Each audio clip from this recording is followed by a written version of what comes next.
reconocer la evidencia de la luz y rechazan la luz y se afirman para resistir la luz y dicen, nosotros conocemos al Espíritu de Dios. ¿Cómo es que nosotros no lo conocemos? Dice, ¿cómo es que nosotros no conocemos cuando hemos trabajado en la obra por tantos años? El mensaje del tercer ángel no será comprendido. Todos los adventistas del séptimo día piensan que comprenden el mensaje del tercer ángel, ¿sí o no? Porque nació la iglesia adventista a partir del mensaje del tercer ángel. Pero ahora resulta que los que se llaman adventistas del séptimo día, la sierva del Señor dice, el mensaje del tercer ángel no será comprendido por aquellos que se niegan a caminar en su gloria creciente. Y los tales llamarán una luz falsa a la luz que iluminará la tierra con su gloria. Fíjense. ¿Podría ser, como dicen ellos, el sábado el sellamiento del pueblo de Dios? No, porque un adventista no llamaría en este momento falso a predicar el sábado. ¿Qué adventista llamaría falso a predicar el sábado? ¿A uno lo podría llamar? Si la religión dice adventista del séptimo día. ¿Cómo puede ser que el sábado va a ser una división en el pueblo que dice ser adventista del séptimo día, adventista sabatical? Imposible. La división en el pueblo de Dios y el mensaje que prueba el pueblo de Dios es justamente el mensaje de la verdadera adoración. Eso es lo que ocurrió en Minneapolis. En Minneapolis no fue probado por el sábado, o sí fue probado por el sábado. Fue probado por qué mensajes. Por el mensaje que envió Dios, que fue la justicia de Cristo. Y la justicia de Cristo abarca todos los aspectos de la salvación. ¿Quién es ese Cristo que nos justifica? ¿De dónde vino ese Cristo que nos justifica? ¿Y qué hace Cristo por nosotros? ¿Y cuál es el verdadero bautismo? ¿Y en qué nombre debe hacerse? Estamos ya terminando, pero no voy a perder la oportunidad de leer las últimas citas que quiero de Elena White. Así que un poco más de paciencia y vamos a leer más citas. Esta está en Patriarcas y Profetas, página 553 a la 554, dice Elena White. Las ciudades de refugio destinadas al antiguo pueblo de Dios, eran un símbolo del refugio proporcionado por Cristo. Esto es maravilloso. Si ustedes saben lo que eran las ciudades de refugio, cuando uno cometía un asesinato, esa persona era reo de juicio inmediato y tenía que volcar su sangre. Pero tenía una solución. ¿Cuál era? Escaparse a la ciudad. Pero corriendo con todas las energías que tuvieran. ¿A dónde? A la ciudad de refugio. A la ciudad de refugio. Y no poder salir. Ni siquiera podía esperar a su familia. Nada. Tenía que escaparse. Escaparse. Ahora nosotros estamos en esa situación. Porque todos nosotros somos asesinos y pecadores. Todos. Y tenemos que ir corriendo. ¿A dónde? A la ciudad de refugio. Muy bien. Entonces dice Elena White, las ciudades de refugio destinadas al antiguo pueblo de Dios eran un símbolo del refugio proporcionado por Cristo. El mismo Salvador misericordioso que designó esas ciudades temporales de refugio proveyó por el derramamiento de su propia sangre un asilo verdadero para que los transgresores de la ley de Dios, al cual pueden huir de la segunda muerte y hallar seguridad. Entonces Cristo es nuestra ciudad de refugio. No hay poder que pueda arrebatar de sus manos las almas que acuden a Él en busca de perdón. Ahora pues, ninguna condenación hay para los que están en Cristo Jesús. ¿Quién es el que condenará? Cristo es el que murió, más aún, el que también resucitó, quien además está a la diestra de Dios, el que también intercede por nosotros, para que tengamos un fortísimo consuelo los que nos acogemos a trabajarnos de la esperanza propuesta. Los que acogemos a trabarnos de la esperanza propuesta. El que huía a la ciudad de refugio no podía demorarse.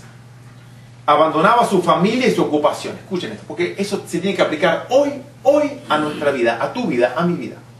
¿Tenemos que huir de quién? De todo. Nuestra familia no nos puede atar. Nuestra familia no tiene que ser un objeto para detenernos afuera de la ciudad de refugio. Abandonaba su familia y su ocupación. No tenía tiempo para despedirse de los seres amados. No tenía tiempo para despedirse. Su vida estaba en peligro. y debía sacrificar todos los intereses para lograr un solo fin: llegar al lugar seguro. Olvidaba su cansancio, no importa cuán cansado estés, ni siquiera cuán cansado estés ahora. Olvidaba su cansancio y no le importaban las dificultades. No osaba minorar el paso un solo momento para hasta hallarse dentro de las murallas de la ciudad. El pecador está expuesto a la muerte eterna hasta que encuentre un escondite en Cristo. Y así como la demora y la negligencia podían privar al fugitivo de su única oportunidad de vivir, también pueden las tardanzas y la indiferencia resultar en ruina del alma. Satanás, el gran adversario, sigue los pasos de todo transgresor de la ley de Dios. Y el que no se percata del peligro en que se halla y no busca fervorosamente abrigo en el refugio eterno será víctima del destructor. El prisionero que en cualquier momento salía de la ciudad de refugio era abandonado a la voluntad del vengador de la sangre. En esa forma se le enseñaba al pueblo a seguir celosamente los métodos que la sabiduría infinita había designado para su seguridad. Asimismo, no basta que el pecador crea en Cristo, no basta que tú creas en Cristo para el perdón de sus pecados.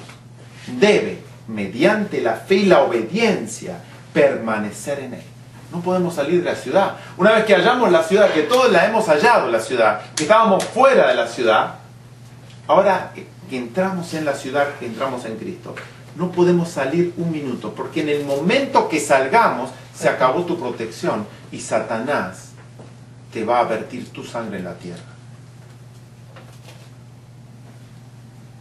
El prisionero que en cualquier momento salía de la ciudad de refugio era abandonado a la voluntad del vengador de la sangre. En esa forma se le enseña al pueblo a seguir celosamente los métodos que la sabiduría infinita había designado para su seguridad. Asimismo, no basta que el pecador crea en Cristo para el perdón de sus pecados. Debe, mediante la fe y la obediencia, permanecer en Él. Porque si pecáramos voluntariamente después de haber recibido el conocimiento de la verdad, ya no queda sacrificio por el pecado, sino una horrenda esperanza de juicio y hervor de fuego que ha de devorar a los adversarios. No más sangre expiatoria. Patriarcas y Profetas, página 429.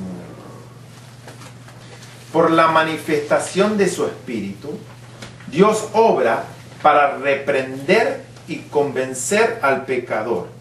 Y si se rechaza finalmente la obra del Espíritu, nada queda ya que Dios pueda hacer por el alma. Se empleó el último recurso de la misericordia divina. El transgresor se aisló totalmente de Dios y el pecado no tiene ya cura. No hay ya reserva de poder mediante la cual Dios pueda obrar para convencer y convertir al pecador. Déjalo, es la orden divina. Entonces ya no queda sacrificio por el pecado, sino una horrenda esperanza de juicio y hervor de fuego que ha de devorar a los adversarios. No más sangre expiatoria. Tomo 7A de Comentario Bíblico Adventista, página 32, o también pueden encontrar esta cita en el primer tomo de Comentario Bíblico Adventista, página 1114. Y hablando de Faraón, miren esto, porque esto está impresionante. Impresionante. Cada prueba adicional del poder de Dios que resistió el monarca egipcio lo indujo a un más fuerte y persistente desafío de Dios. Así prosiguió la obra el hombre finito luchando contra la expresa voluntad de un Dios infinito. Este caso es una clara ilustración del pecado contra el Espíritu Santo. Todo lo que el hombre sembrare, eso también segará. El Señor retiró su espíritu gradualmente. ¿Cómo retiró el espíritu del faraón? Gradualmente. Al quitar su poder represor, entregó al rey en las manos del peor de todos los tiranos. El yo. ¿Cuál es el peor de todos los tiranos? El yo. El yo. Ese es el peor de todos los tiranos. Última cita de Elena White, ahora sí lo prometo. Pero es bien larga, así que no se hagan ilusiones. Deseado de todas las gentes, página 288 a la 292. Y ahora sí, esta es la última cita que vamos a leer. Porque en estos párrafos que vamos a leer, por si no ha quedado, o si en algún punto todavía no está claro que el pecado contra el Espíritu Santo no es un hecho, no es una palabra, sino es un proceso de endurecimiento de nuestro corazón hasta que ya no logramos escuchar la voz de Dios y se cierra nuestro expediente. Vamos a completar con esta cita porque vamos a confirmar todo lo que hemos estudiado. Precisamente antes de esto, Jesús había realizado por segunda vez el milagro de sanar a un hombre poseído, ciego y mudo. Y los fariseos habían reiterado la acusación: por el espíritu de los demonios echa fuera a los demonios. Cristo les dijo claramente que al atribuir la obra del Espíritu Santo a Satanás, se estaban separando de la fuente de bendición. Los que habían hablado contra Jesús mismo, sin discernir su carácter divino, podrían ser perdonados, porque podían ser inducidos por el Espíritu Santo a ver su error y arrepentirse. Cualquiera que sea el pecado, si el alma se arrepiente y cree, la culpa queda lavada en la sangre de Cristo.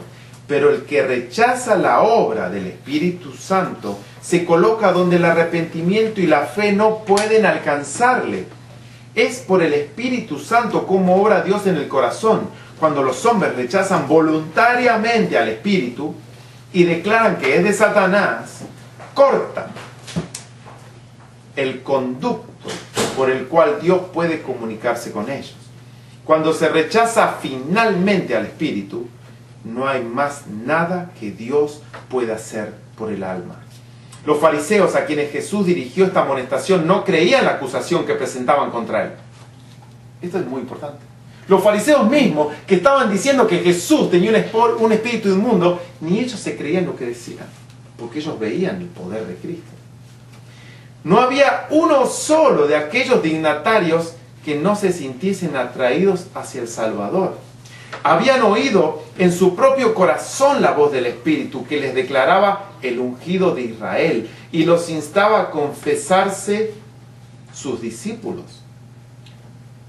A la luz de su presencia, habían comprendido su falta de santidad y habían anhelado una justicia que ellos no podían crear. Pero después de rechazarle, habría sido demasiado humillante recibirle como Mesías. Habiendo puesto los pies en la senda de la incredulidad, eran demasiado orgullosos para confesar su error. Y para no tener que confesar la verdad, esto ocurre con los pastores, para no tener que confesar la verdad, procuraban con violencia desesperada rebatir las enseñanzas del Salvador. La evidencia de su poder y misericordia los exasperaba. No podían impedir que el Salvador realizase milagros. No podían acallar su enseñanza, pero hacían cuanto estaba a su alcance para representarle mal y falsificar sus palabras. Eso ocurre hasta el día de hoy. Porque las cosas que nosotros decimos, los que predicamos, falsifican lo que nosotros decimos para intentar que la gente no escuche a los enviados del Señor. Sin embargo, el convincente Espíritu de Dios los seguía. Y tenían que crear muchas barreras para resistir su poder. ¿Qué hace el corazón del ser humano? Barreras. Eso es lo que nosotros no vemos. Nosotros vemos las caras, pero no vemos el trabajo de Cristo interno. Nosotros, si ustedes, y yo sé que cada uno en este lugar cree la verdad, es porque no han resistido la obra de Cristo en su corazón. Pero los demás que prefieren no creer esta verdad, fueron creando barrera tras barrera, porque no crean que Cristo no les habló directamente a través de los mensajes dados. Y empiezan a crear una barrera tras barrera para no escuchar más esa voz. Por eso dicen: sin embargo, el convincente Espíritu de Dios los seguía trabajando. Y tenían que crear muchas barreras